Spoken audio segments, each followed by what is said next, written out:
అన్న ఇప్పుడే చూసాను 'కింగ్డమ్' మూవీ సినిమా అంటారన్న ఇది అద్భుతం అనమాట. చాలా అంటే చాలా బాగుంది. విజయ్ దేవరకొండ లుక్స్ గానీ, డైలాగ్స్ గానీ, అర్జున్ రెడ్డిలో ఎంత బాగా కనపడ్డాడో అంతకు మించి ఉందనమాట. స్టోరీ అన్న మెయిన్ స్టోరీయే చాలా బాగుంది. గౌతమ్ గారు స్టోరీ రాసుకునే విధానం గానీ, ఒక యుద్ధం చేశాడనమాట విజయ్ దేవరకొండ.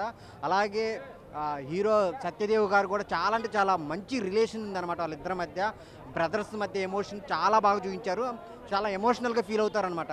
సో ఒక అన్న కోసం తమ్ముడు చేసిన యుద్ధం అని చెప్పాలి. చాలా అంటే చాలా మంచిగా ఉన్నాయి సీన్స్. ఇంటర్వెల్ అయితే చాలా బాగా ప్లాన్ చేశారనమాట. చాలా బాగుంటది. సో ఒక స్పైగా వచ్చి దాంట్లో నెంబర్ ఆఫ్ ట్విస్ట్‌లు ఉన్నాయన్నమాట. ఆ ట్విస్టులను చూస్తే నిజంగా లాస్ట్‌లో కూడా ఇంకా ట్విస్ట్ ఉంది అనమాట. పార్ట్ 2కి కూడా లీడ్ ఇచ్చారనమాట. సో చాలా అంటే చాలా బాగున్నాయి సీన్స్. అందరూ వచ్చి థియేటర్‌లో చూడండి. అనిరుద్ధుని మ్యూజిక్ అనమాట. గూస్ బంప్స్ అనమాట. చాలా చాలా బాగుంది.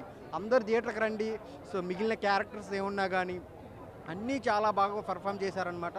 లాస్ట్ 20 మినిట్స్ విరగదీశారనమాట. మ్యూజిక్ ప్లస్ విజయ్ దేవరకొండ గారి పెర్ఫార్మెన్స్ చాలా అంటే చాలా బాగుంది. అందరు థియేటర్‌కి వచ్చి చూడండి 'కింగ్డమ్'.